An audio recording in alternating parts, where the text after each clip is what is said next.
Selanjutnya, kami persilakan Dekan Sekolah Farmasi, Profesor Apoteker Diki Mudakir, SSI, MSI, PhD, membacakan riwayat hidup Profesor Dr. Apoteker Neng Fisheri Kurniati, SSI, MSI.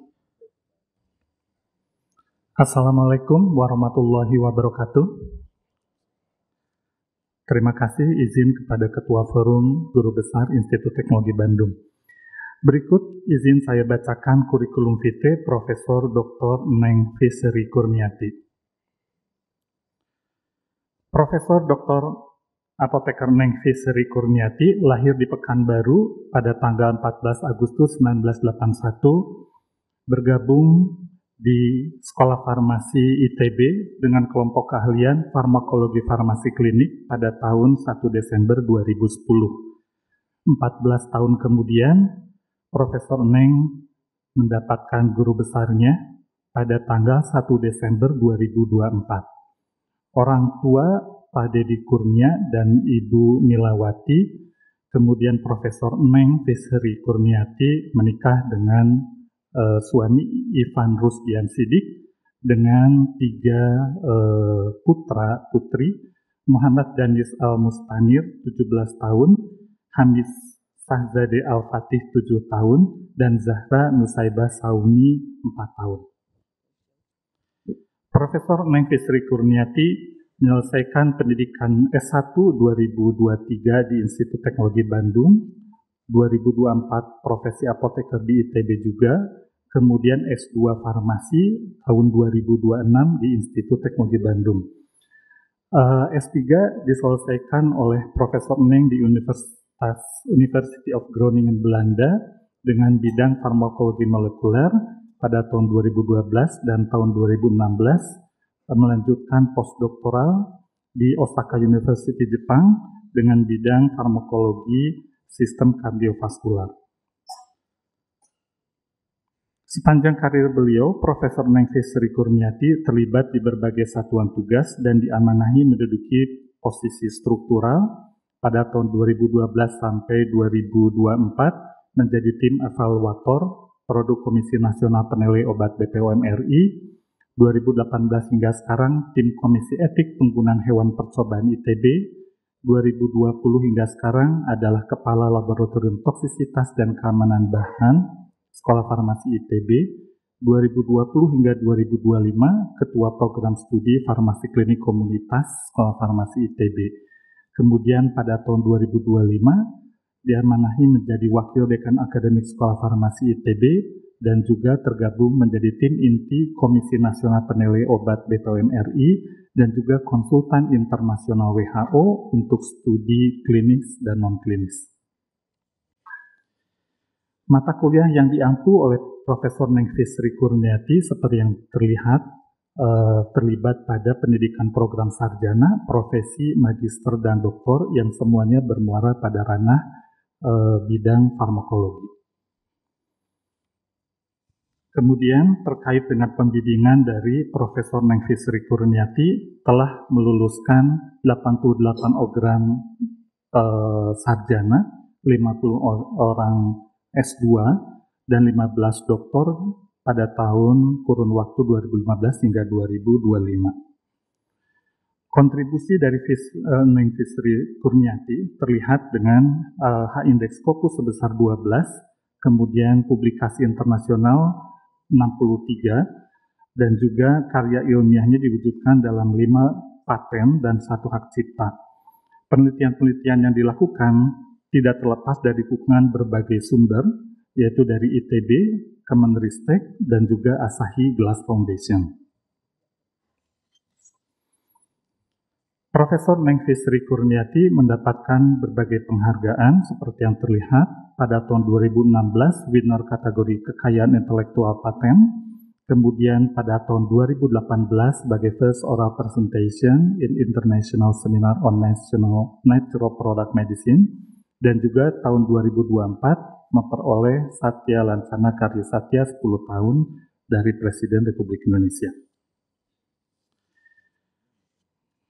Untuk kontribusi dan jejaring dari Profesor Nengfi Sri Kurniati termasuk luas, tergabung dalam juga Badan POM, kemudian seperti yang tadi sudah disampaikan terlibat dalam WHO, World Health Organization, dan juga memiliki jejaring dengan Universitas Indonesia, Osaka University Jepang, University of Shizuoka Jepang, Dikti Saintek, kemudian Universitas Pajajaran, dan juga mitra dari University of Strathclyde UK dan juga University of London.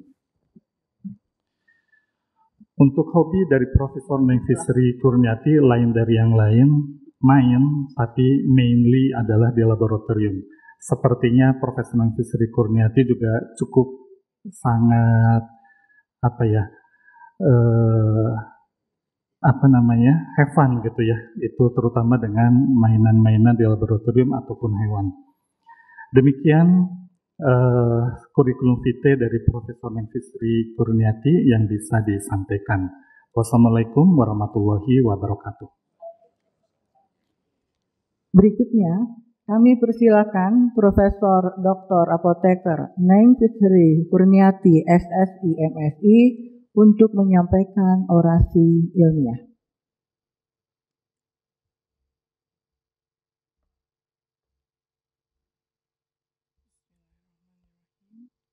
Yang terhormat Ketua Majelis Wali Amanat ITB atau yang mewakili, yang kami hormati Ketua Senat Akademik ITB atau yang mewakili, Rektor ITB yang hadir pada saat ini, Ketua Sekretaris dan anggota Forum Guru Besar ITB, para dekan, para Ketua Senat Fakultas Sekolah atau yang mewakili, Bapak Ibu tamu undangan yang hadir di Aula Barat dan tamu undangan yang hadir secara daring. Assalamualaikum warahmatullahi wabarakatuh. Pada kesempatan ini, izinkan saya menyampaikan orasi ilmiah dengan judul Optimalisasi Deteksi Dini dan Kardioproteksi pada Infak Miokard dengan mengkaji biomarker dan potensi obat bahan alam.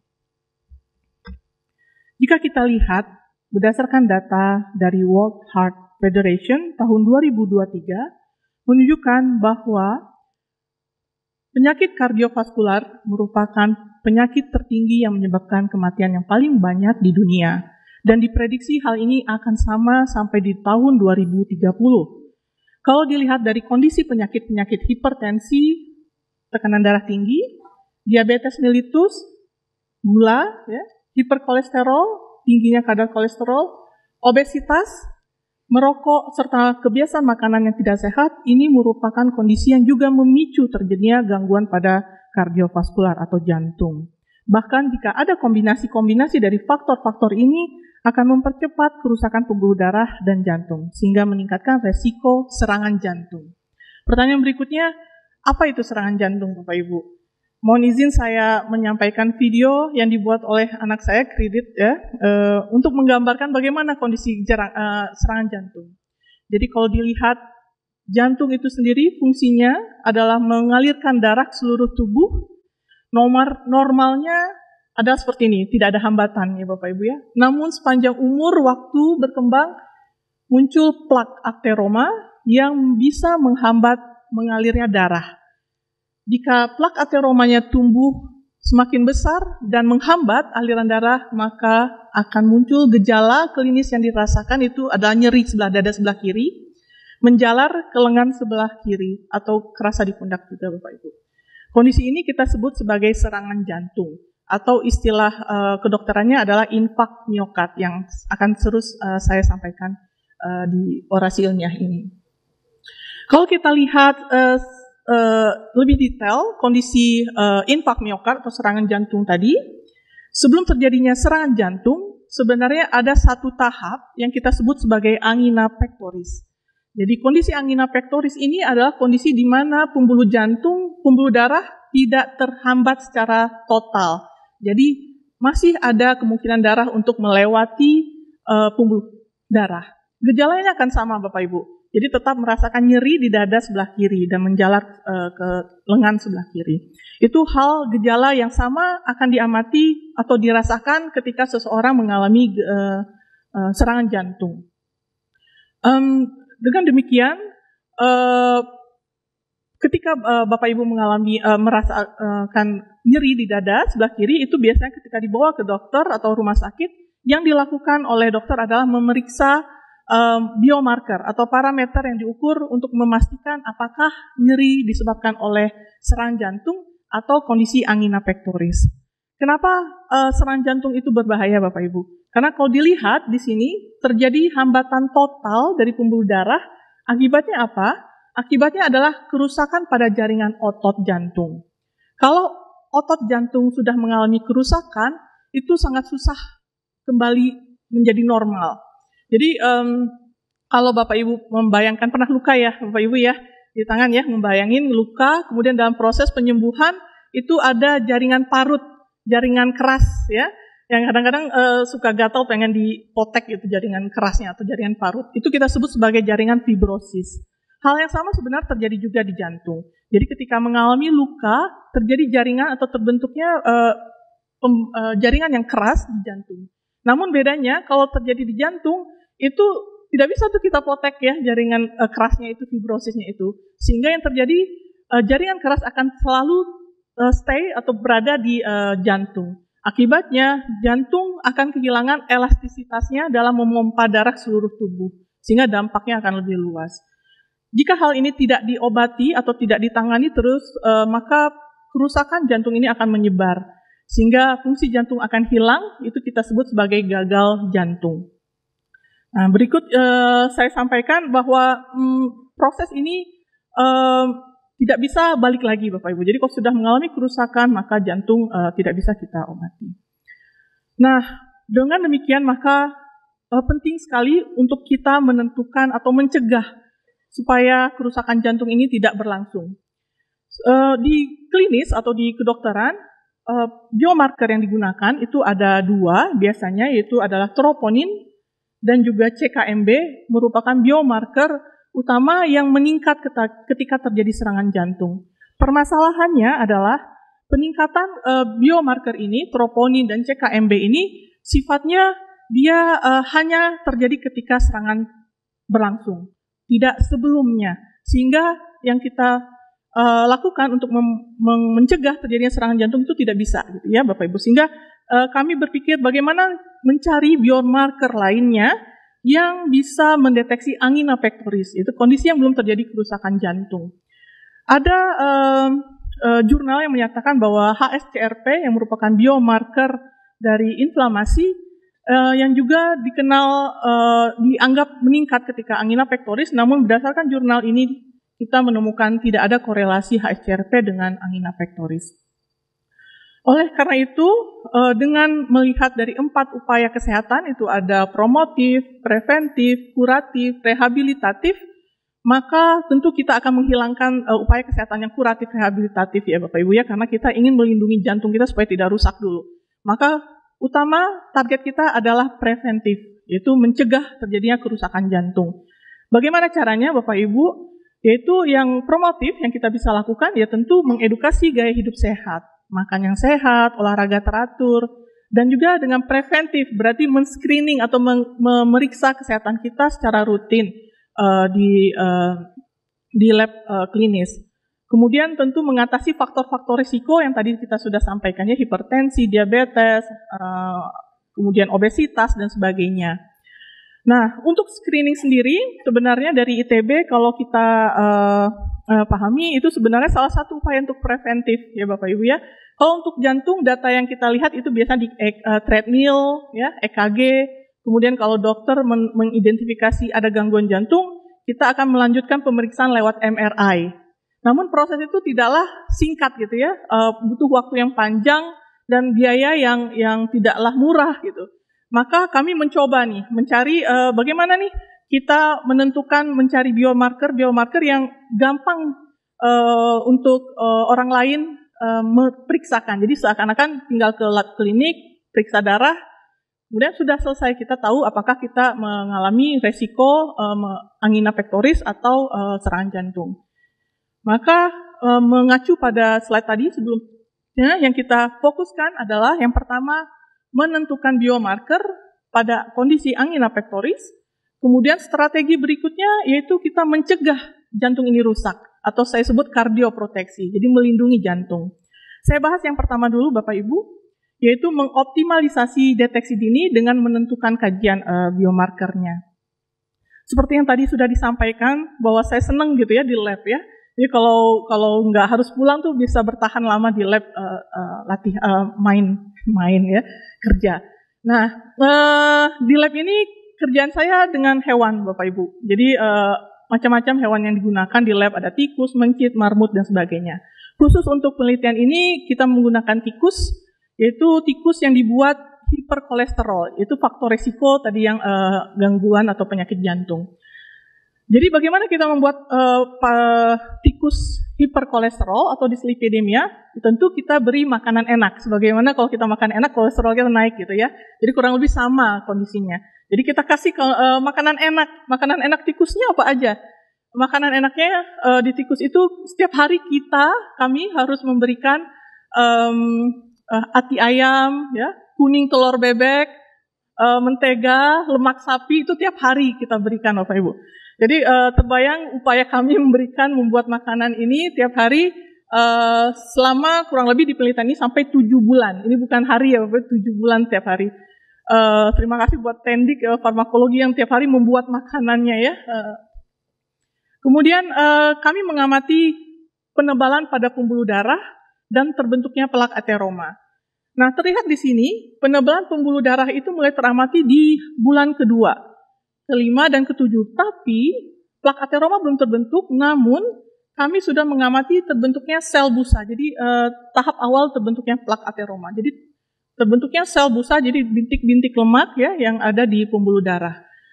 Kami melanjutkan penelitian ini dengan memeriksa berbagai macam biomarker, ada interleukin 1 beta, TNF alpha, dan sebagainya, dan menemukan bahwa interleukin 18 ini sangat unik karena dia naik hanya ketika sel busa itu terdeteksi gitu. Sehingga kami memikirkan, oh ini sangat prospektif untuk dilanjutkan ke depannya.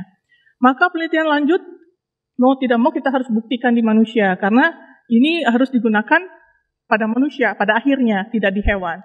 Maka kami menarik atau membuat subjek penelitian, yaitu ada kelompok manusia normal yang warna hijau, manusia dengan 1 resiko, ya, yang baik itu resiko hipertensi, diabetes, dan sebagainya, dan yang biru ini adalah manusia dengan akut coronary syndrome, jadi manusia yang mengalami nyeri dada, tapi kita nggak tahu apakah angina pectoris atau serangan jantung.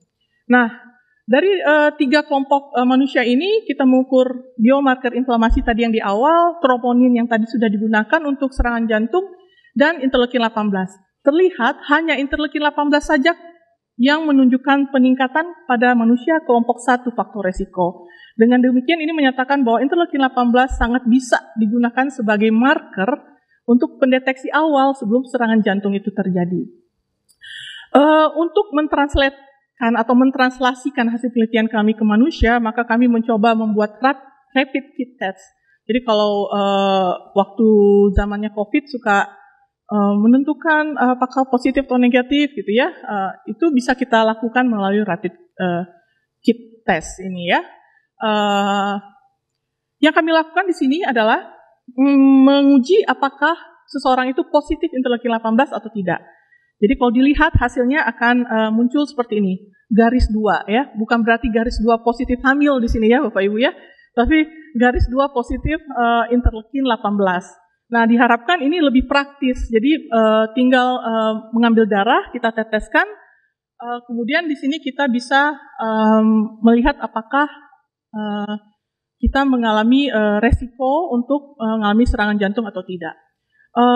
Kit ini statusnya sekarang 90% hampir ready Bapak Ibu, jadi dengan harga kurang dari 50.000. Jadi diharapkan nantinya bisa dimanfaatkan oleh masyarakat.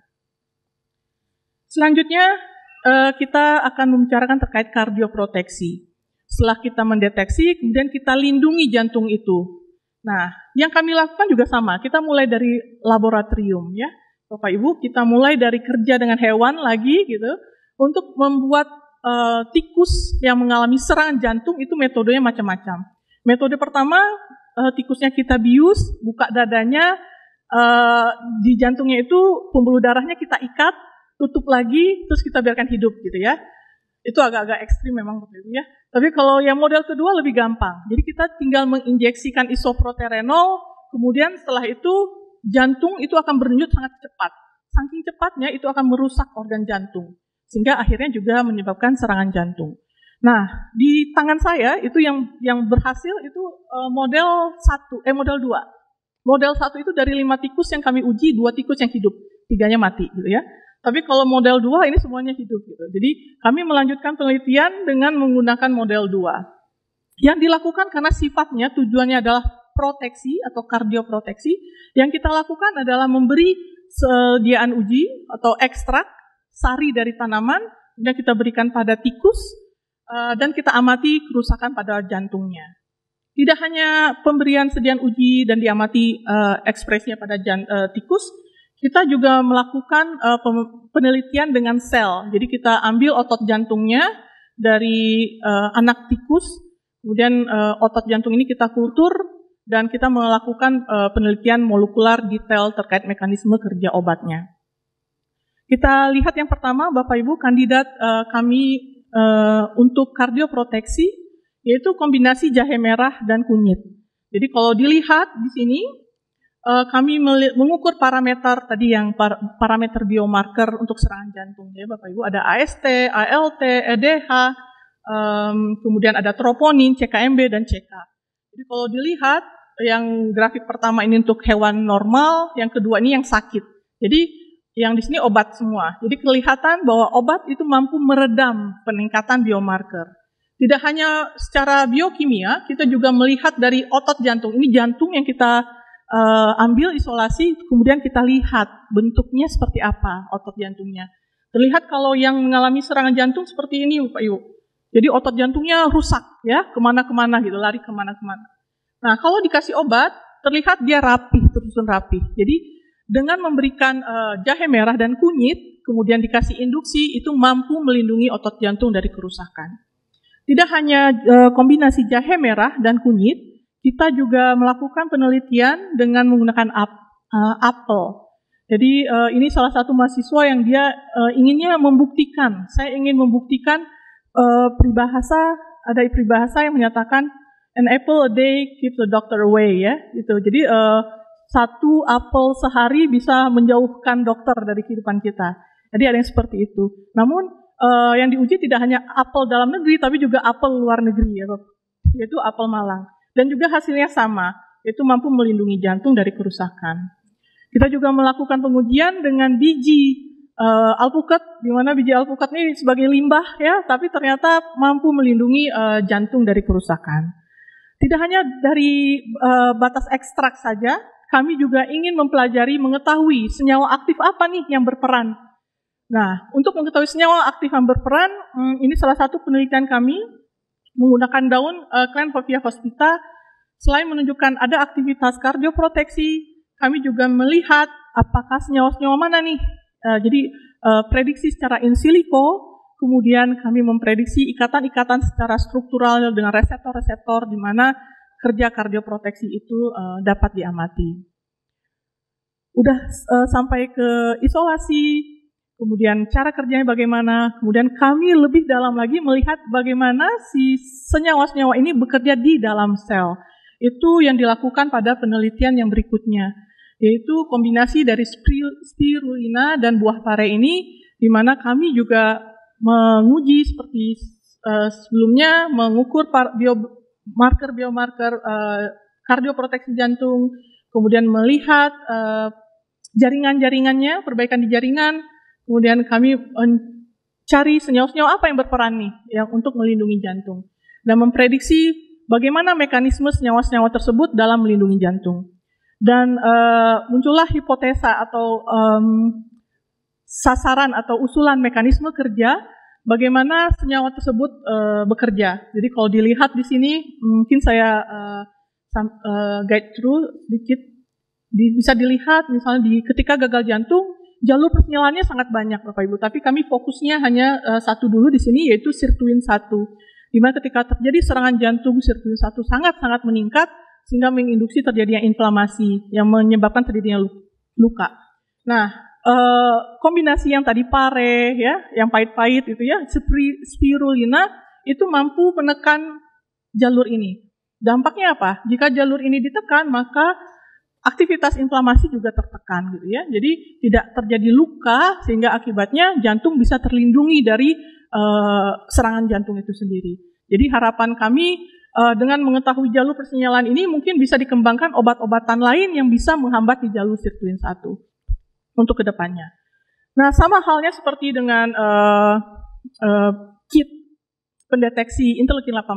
Kami juga ingin mentranslasikan penelitian kami terkait kardioproteksi ini. Bekerja sama dengan Silati merupakan salah satu UKM yang awalnya cukup lumayan menarik cerita awal perkenalan saya dengan Farida. Namun ternyata kolaborasi ini, kerjasama ini berlanjut gitu ya Bapak Ibu, sehingga memudahkan kami untuk memproduksi teh dalam jumlah banyak.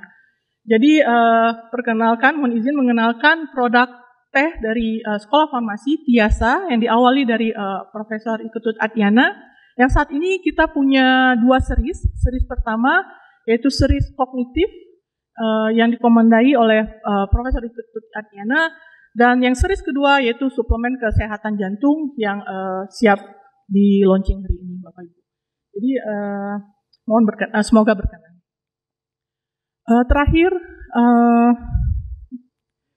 izin saya untuk menyampaikan ucapan terima kasih kepada berbagai pihak yang telah membantu perjalanan karir saya. Mohon maaf sebelumnya jika ada pihak-pihak serta nama yang tidak dapat saya sebutkan satu persatu. Pertama-tama saya mengucapkan terima kasih yang sebesar-besarnya kepada Allah Subhanahu wa Ta'ala, Tuhan semesta alam, karena hanya atas izin, rahmat, dan pertolongannya saya dapat melewati semua proses hingga saya bisa berdiri di hari ini. Berikutnya, saya mengucapkan terima kasih kepada pimpinan ITB, kepada pimpinan Sekolah Farmasi, Pak Ketut, Pak Elfahmi Bulia, Pak Krasno, Pak Kusnandar, Bu Irda, Bu Heni, Pak Daryono, Pak Diki, Pak Insanu, Pak Rahmat, Bu Elin, dan Bu Rika, para pemberi rekomendasi, tim TPAK, staf administrasi, dan tendik Sekolah Farmasi. Berikutnya, izinkan saya untuk menyampaikan ucapan terima kasih kepada staf pengajar di Sekolah Farmasi, khususnya yang pertama yaitu di kelompok kalian farmakologi farmasi klinik, ada Bu Elin, mentor saya,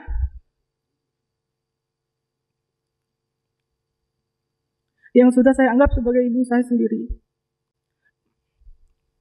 Pak Andre, Bu Ima, Pak Ketut, Pak Kus, Bu Lia, Pak Tommy, Bu April, Bu Tiwi, Bu Anis, Bu Nina, Bu Cindra, Pak Zulfan, Bu Nova, Bu Aya, Bu Dewi, Pak Hubi, Bu Ibe, Bu Bekti, Bu Maria, dan Bu Nadia. Tidak lupa tendik-tendik di KK Farmakologi.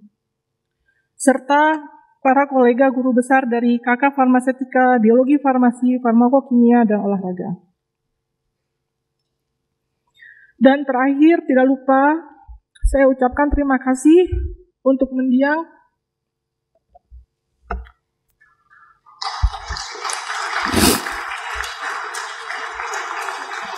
Pak Sigit yang telah meninggalkan kami terlebih dahulu.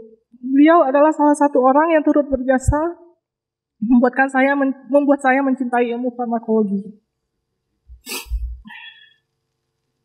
Berikutnya, saya ucapkan terima kasih kepada para kolaborator dan mahasiswa bimbingan yang telah turut serta dan mendukung perjalanan akademik saya. Selanjutnya, saya mengucapkan terima kasih kepada Angkatan Farmasi 99, teman-teman seperjuangan merantau di Groningen, di mana saya menemukan saudara-saudara bukan kandung. Tak lupa pula mengucapkan terima kasih kepada keluarga besar Nenek Uci, keluarga Sumedang, yang berkenan hadir mendukung pada hari ini.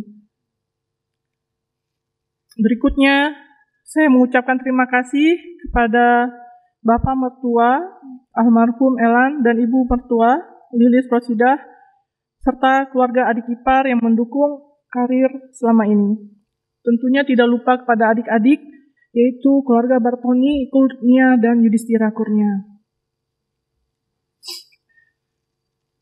Tentunya saya ucapkan terima kasih kepada suami, Ivan Rusdian Sidik, yang telah ikhlas mengizinkan saya untuk mengejar mimpi sekolah ke luar negeri, serta bersabar di saat saya sedang ruwet antara harus memilah waktu untuk kerja dan keluarga. Serta untuk anak-anak, saya ucapkan terima kasih karena selalu merubah keruwetan pekerjaan di kantor menjadi kebahagiaan di rumah. Mohon maaf, Bapak Ibu, tidak berniat nangis tapi terima kasih. Terakhir, saya ucapkan terima kasih untuk kedua orang tua hebat yang saat ini hadir lewat online. Kedua orang tua yang telah mengajarkan saya arti berjuang dan bagaimana cara menghargai orang.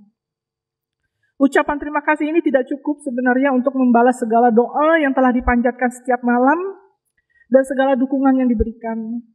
Tentunya segala jerih payah, nasihat, dan kesabaran yang diberikan oleh orang tua ini menjadi sumber kekuatan dan motivasi terbesar buat hidup saya. Semoga Allah Subhanahu wa Ta'ala senantiasa melimpahkan kesehatan, keberkahan, dan kebahagiaan untuk Papa dan Mama. Berikutnya, Bapak Ibu, izinkan saya membacakan kode kehormatan Guru Besar Institut Teknologi Bandung.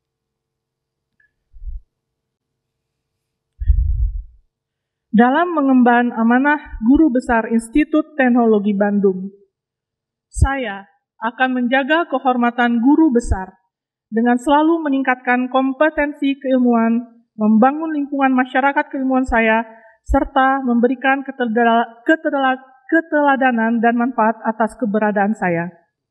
Untuk itu, saya akan selalu memegang teguh janji dan ucapan saya, mempertahankan integritas dengan menjaga kejujuran, kepercayaan, kebijaksanaan, keadilan, saling menghormati, bertanggung jawab, dan menjaga nilai-nilai ITB dan masyarakat.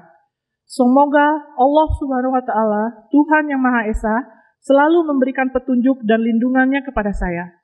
Bandung, 23 Agustus 2025, Profesor Nengfis Heri Kurniati. Terima kasih Bapak Ibu. Wassalamualaikum warahmatullahi wabarakatuh.